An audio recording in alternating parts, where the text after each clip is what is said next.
हाय लोगोफोर आंनि आरो मोनसे गोदान ब्लगाव नोंथांमोननिसिम आंनि गोसो गोरबोनिफ्राय अननाय जासिहरबाय।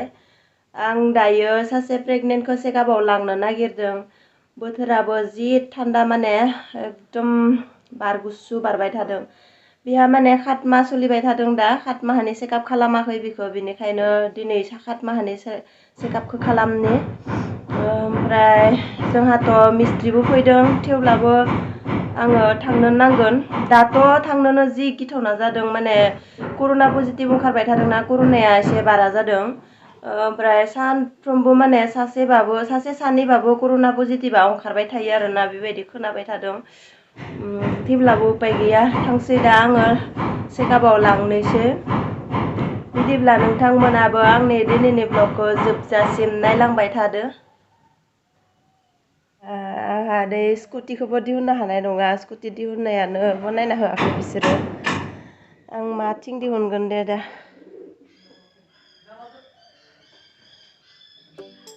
बिथिंनो दिहुनबासो स्कुटिखौ दिहुनना हो दे।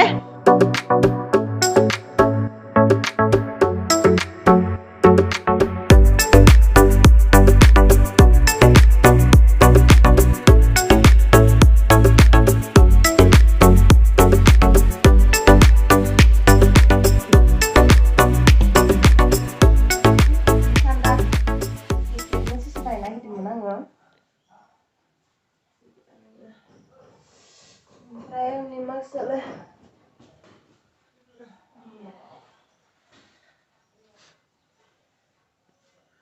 मास्क लायाबा थांनो हाया कर'ना जागोन।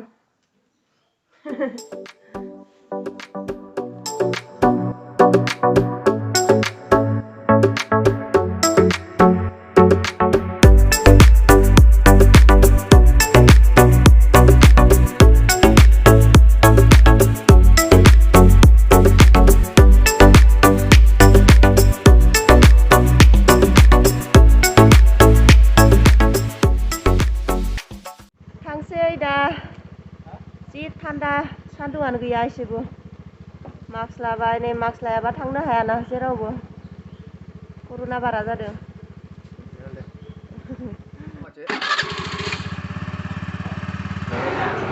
मोनफैबाय जोङो बेखौनो चेकआप खालामनो लाना फैदों आङो।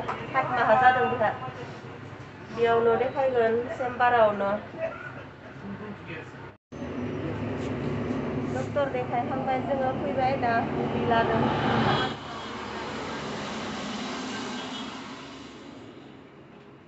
এটা কিমান ছেলেটো?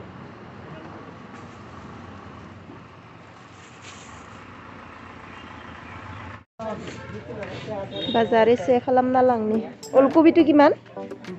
अलकबि 30 टका। 1 केजि आधा केजित केइटा उठिब?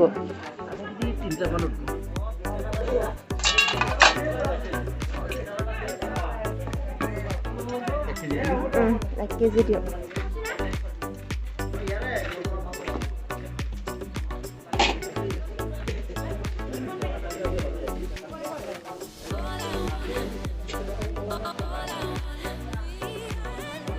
গাজৰ পোৱা কিমান?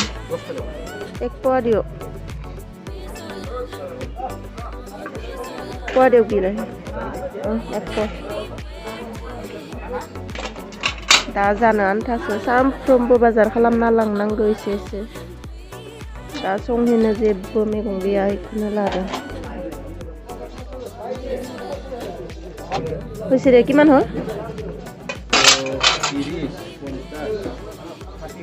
60।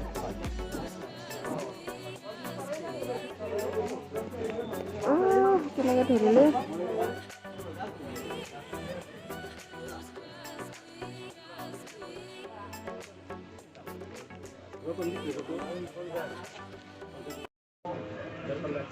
आलु लानि 15 टका 9 केजि।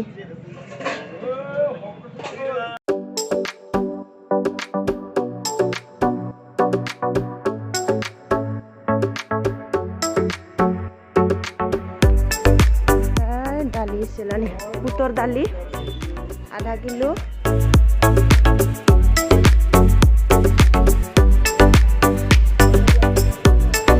रहर दालि আছে না? আৰু হৰ দালিটো নহয় কোনটো গাঁৱলীয়া নিচিনাটো নহয় আৰু না এইটো ভাল নহ'ব নেকি এক পোৱা দিবচোন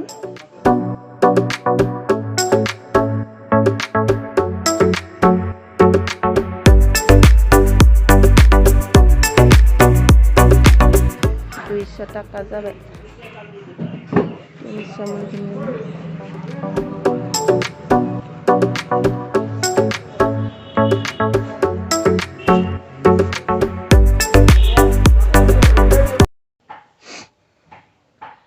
न'आव मोनफैबाय दा ओमफ्राय मैगंफोरखौ लाना फैदोंमोन संनो नांसिगोन दा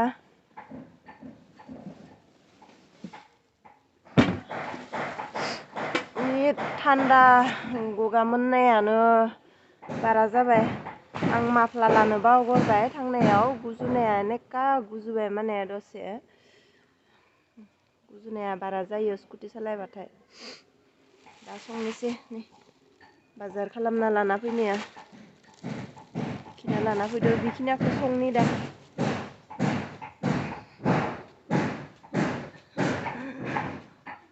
न' मोनफैबाय गुजुनाया बारा जाना फैबाय सान्दुंआनो गैया एसेबो सान्दुंआनो ओंखारासै एयावनो दोननोसै बेखौनो बासिनानै संनोसै